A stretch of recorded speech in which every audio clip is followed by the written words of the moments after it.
Hi friends, this is ओम और इस lecture में हम लोग हमारा सेकेंड न्यूमेरिकल ले रहे होंगे। फोरियर साइन एंड कोसाइन दोनों का जो क्वेश्चन था ना, जो दोनों मिक्स हो, उसका ये सेकेंड न्यूमेरिकल है। इससे पहले जो न्यूमेरिकल लिए थे उसके अंदर इन दोनों में क्या रिलेशन है, फोरियर साइन और कोसाइन ट्रांसफॉर्म में, वो रिलेशन हम लोग समझे थे। और इस लेक्चर के लिए वो रिलेशन बहुत ही काम का है, बहुत ही इंपॉर्टेंट है। तो वो लेक्चर अगर मिस कर गए हो तो यहाँ समझने में प्रॉब्लम आएगी चीज़ें। तो अगर वो लेक्चर मिस कर गए हो तो नीचे मैंने डिस्क्रिप्शन में प्लेलिस्ट दे रखा है, वहाँ से आप देख सकते हो जाके।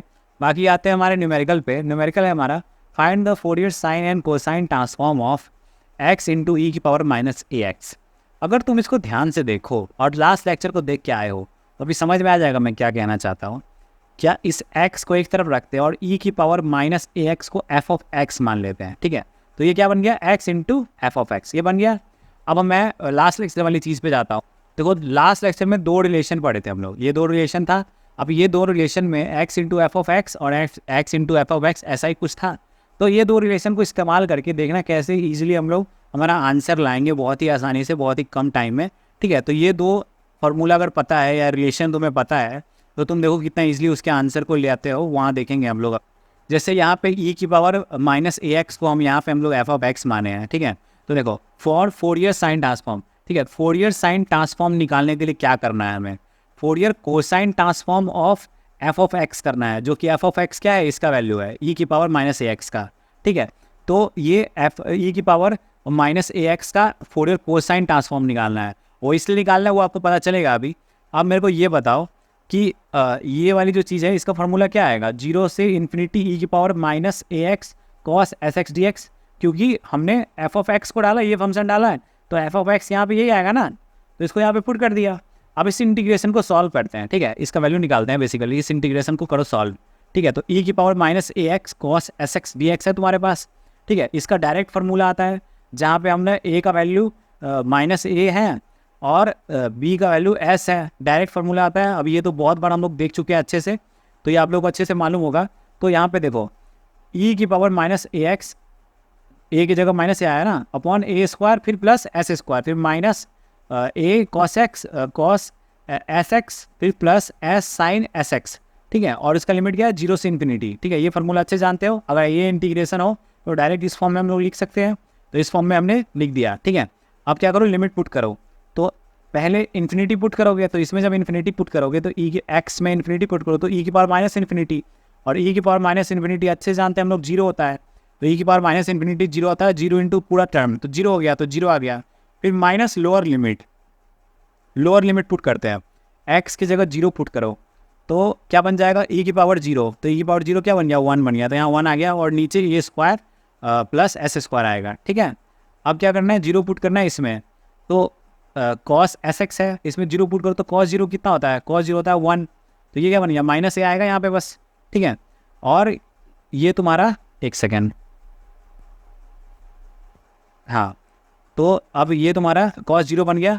अब फिर इसमें 0 डालो साइन वाले में, तो साइन 0 क्या होता है, 0, तो ये पूरा 0 हो गया, ठीक है। तो ये तुम्हारा माइनस ए है और यहाँ पे भी माइनस है, तो माइनस माइनस प्लस ए, और क्या आ गया अपॉन में ए स्क्वायर प्लस एक्स स्क्वायर, ठीक है। तो लास्ट वाला फार्मूला क्या था हमारा, लास्ट वाले फार्मूले में जो लास्ट लेक्चर में करवाए थे वो हमारा ऐसे था। तो फोरियर साइन और यहाँ पे एक्स ई की पावर माइनस ए एक्स अगर लिख देते हैं, ठीक है, जो हमारे लास्ट लेक्चर में था, इसको अगर हम ऐसे लिख देते हैं तो हम इसको ऐसे नहीं लिख सकते हैं कि डिफ्रेंसिएशन ऑफ, ठीक है, माइनस डिफ्रेंसिएशन ऑफ, ये लिख सकते हैं। अब ये लिख सकते हैं, यही था ना लास्ट लेक्चर में, याद होगा आप लोगों को अच्छे से, यही था जो हम लोगों ने प्रूफ किया था लास्ट लेक्चर में। तो मेरे को ये बताओ कि ये वाली जो चीज़ है, ये वाली चीज़ तो अभी फाइंड आउट करी ना हमने, तो बस यहाँ पे बस पुट कर देंगे, यहाँ पे बस पुट कर दिए और डिफ्रेंशिएट कर देंगे एस के रिस्पेक्ट में, ठीक है। तो हमें क्वेश्चन में ये निकालना था ना, फोरियर साइन ट्रांसफॉर्म इसका, तो इसी का निकालना था ना, एक्स इंटू ई की पावर माइनस एक्स का। तो बस इस चीज़ को डिफ्रेंशिएट करेंगे तो इतना बड़ा जो इतना जो बड़ा हमारा लेंदी बनता, वो हमारा सिर्फ फार्मूला का इस्तेमाल करके यहाँ पे इस सिंपल सा इंटीग्रेशन करेंगे और आ जाएगा, ठीक है। तो देखो ये ए है, एस के रिस्पेक्ट में कर रहा है, ए तो कांस्टेंट हो गया, अब एस के रिस्पेक्ट में डिफ्रेंशिएट कर रहे हैं तो इसको ए स्क्वायर प्लस एस स्क्वायर की पावर माइनस 1 लिख सकते हैं। जब डिफ्रेंशिएट करते हैं तो पावर आगे मल्टीप्लाई होता है और पावर में एक माइनस 1 आता है, तो पावर यहाँ पे हो गया, तो ये -2 बन गया, -1, तो ये आ गया तुम्हारा एक -1 आगे आया, तो ये रहा -1, और ये ए तो वैसे ही रहा, और ये पावर में -2 है ना, तो इसको हम यहाँ पे इस तरह से लिख सकते हैं ना, ए तो है, और 1/a² plus s² whole power 2 लिख सकते हैं। 1/2 है तो ये माइनस में ही होता है, ठीक है। और उसके बाद फिर अब चेन रूल के हिसाब से अंदर वाले में इंटीग्रेट करेंगे, तो s के रिस्पेक्ट में a² का इंटीग्रेशन 0 डिफ्रेंसिएशन 0 आएगा, और s² का डिफ्रेंसिएशन क्या आएगा 2s, तो चेन रूल के हिसाब से यहाँ पे मल्टीप्लाई कर दिए। ये सिंपल सा तुम्हारा डिफ्रेंसिएशन है, कोई भी कर लेगा, ठीक है, बहुत ही सिंपल है। फिर भी मैं यहाँ पे एक एक चीज़ समझा देता हूँ आप लोगों को, ठीक है। तो यहाँ पे देखो माइनस माइनस प्लस बन गया 2as/a² प्लस s² का होल स्क्वायर आ गया। तो हमारे पास एक का आंसर आ चुका है। फोरियर साइन ट्रांसफॉर्म पूछ रहा था ना, तो Fourier sine transform last lecture में जो हमारा फॉर्मूला था, जो हमने प्रूफ किया था, उसकी हेल्प से हम बहुत ईजिली निकाल चुके हैं, ठीक है। अब आगे बढ़ते हैं। Similarly for Fourier cosine transform, तो फोरियर कोसाइन ट्रांसफॉर्म जब निकालना है तो हम क्या करेंगे, फोरियर साइन ट्रांसफॉर्म करेंगे e⁻−ax का। तो क्या आएगा साइन ट्रांसफॉर्म का फॉर्मूला, इंटीग्रल 0 से इन्फिनिटी साइन sx, ठीक है। साइन ट्रांसफॉर्म है तो ऑब्वियसली साइन xx आएगा, फॉर्मूला याद करने का तो कोई मेहनत ही नहीं है इसमें। और f(x) की जगह पे e⁻−ax पुट करेंगे, बस वही।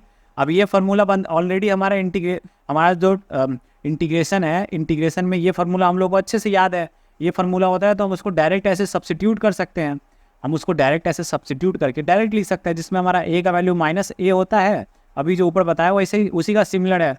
वो कॉस वाला था, ये साइन वाला फार्मूला है, और b की जगह s होता है, तो इसको हमने ऐसे सब्स्टिट्यूट कर दिया, ठीक है। सब्स्टिट्यूट कर दिया, अब लिमिट पुट करो, इन्फिनिटी पुट करोगे तो e⁻−∞ 0 एकदम सिमिलर है अभी जो ऊपर करवाया ना उसके, ठीक है। अब वैसे ही जब 0 आ गया पूरा, फिर माइनस लोअर लिमिट, अब क्या करो, अब 0 पुट करो। अब जब 0 पुट करोगे तो पहले में तो साइन 0 बन जाएगा, तो उसकी वजह से तुम्हारा पहले क्या आ गया 0 आ गया, ठीक है। और ये e⁻0 तो 1 तो आएगा, ये तो पहले लेक्चर जैसा ही है। अब देखो, अब कॉस में 0 पुट करोगे तो क्या बन जाएगा cos 0, और cos 0 क्या होता है 1 होता है, ठीक है, cos 0 1 होता है। तो यहाँ पे क्या बन गया तुम्हारा, ये 1 बन गया, तो ये -s इंटू -1 तो क्या हो गया +s, और अपॉन में क्या है a² प्लस s², ये आ गया तुम्हारे पास। अब मेरे को ये बताओ कि ये है तुम्हारे पास, ठीक है। अगर जो तुमको क्वेश्चन में पूछ रहा है इतना कर लेना, उसके बाद क्वेश्चन में क्या पूछ रहा है वो लिख लेना। क्वेश्चन में क्या पूछ रहा है, फोरियर कोसाइन पूछ रहा है ना, क्योंकि साइन निकाल चुके हैं, फोरियर कोसाइन पूछ रहा है, और किसका पूछ रहा है x इंटू e⁻ax, ठीक है। इसको तुम फार्मूला के फॉर्म में लिख लो जो लास्ट लेक्चर में मैंने तुमने को बताया है, ठीक है, d/ds, ठीक है। उसमें क्या था d/ds, और इसकी इक्वल टू यही था ना f(s) e⁻ax, और f(s) जो कि हमारा e⁻ax है, ठीक है। फोरियर साइन तुम्हारा ट्रांसफॉर्म, वो उसका वैल्यू अभी यहाँ पे आया ना जस्ट हमारे पास, ठीक है। तो बस उसको यहाँ पे पुट कर दिया, और उसको s के रिस्पेक्ट में डिफ्रेंशिएट कर देंगे। अब इसको डिफ्रेंशिएट करोगे तो मेरे को ये बताओ, ये u/v के फॉर्म में होगा, क्योंकि देखो ऊपर में जो हमने किया था उसमें a कांस्टेंट हो रहा था, लेकिन यहाँ पे s है, s तो कांस्टेंट नहीं है क्योंकि s के रिस्पेक्ट में ही डिफ्रेंशिएट कर रहा है ना। तो जो u/v डिफ्रेंशिएशन रूल होता है, ठीक है, डिवीजन रूल जो होता है डिफ्रेंशिएशन के लिए, वो रूल अप्लाई करेंगे। तो देखो पहले हमारा क्या है, v को हम रखेंगे सेम कांस्टेंट, और ऊपर वाले को इंटीग्रेट करेंगे s के रिस्पेक्ट में, तो 1 आ गया, ठीक है। फिर हम माइनस करेंगे, और फिर हम ऊपर वाले को कांस्टेंट रखेंगे और नीचे वाले को डिफ्रेंशिएट करेंगे। नीचे वाले को डिफ्रेंशिएट करेंगे तो a का डिफ्रेंशिएशन 0 और s² का डिफ्रेंशिएशन 2s, ठीक है। और नीचे में जो होता है हमारा v का होल स्क्वायर कर देंगे, ठीक है। ये होता है हमारा फार्मूला, जो कि हमारा v/u डिवीजन रूल का डिफ्रेंशिएशन का फार्मूला होता है, जो हमने अप्लाई कर दिया, ठीक है। अप्लाई करने के बाद यहाँ पे मेरे को ये बन जाएगा -2s², ठीक है। तो ये -2s² बन गया, तो ये ऐसे आ गया। अब ये +s² और -2s² है, तो क्या बन जाएगा -s², तो a² -s² upon a² plus s² हमारा ये फोरियर कोसाइन ट्रांसफॉर्म का वैल्यू आ गया, ठीक है। तो लास्ट लेक्चर के फॉर्मूले के हेल्प से हमने बस 2-3 स्टेप में हमारा ये लेंदी न्यूमेरिकल को 2-3 स्टेप में कर लिया, और टीचर देखेगा तो भाई अच्छे नंबर देगा, क्योंकि तुमने यहाँ पे अच्छे खासा दिमाग का इस्तेमाल करा है, ठीक है। वही टीचर को ऐसी चीज़ें इंप्रेस करती है और नंबर नहीं काटेगा, तुमको अच्छे से नंबर मिलेगा। बाकी वीडियो अच्छा लगा हो तो वीडियो को लाइक करना, और आज के लिए इतना ही। Thank you.